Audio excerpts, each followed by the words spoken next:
Azure DevOps agents are necessary to run pipelines by processing builds and releases. Installing an agent on a Windows machine is straightforward. Prepare your machine.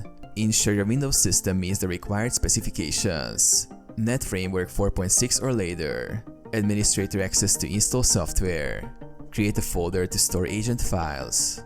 Download the agent. Go to your Azure DevOps organization and navigate to Project Settings, Agent Pools. Select the desired agent pool, then click New Agent. Download the Windows agent from the provided link. Configure the agent. Extract the downloaded zip file into the prepared folder. Open Command Prompt and navigate to the agent folder. Run the config.cmd script. Provide the following details: Azure DevOps organization URL, personal access token with agent permissions, agent pool to connect to. Start the agent. After configuration, run the run.cmd script to start the agent.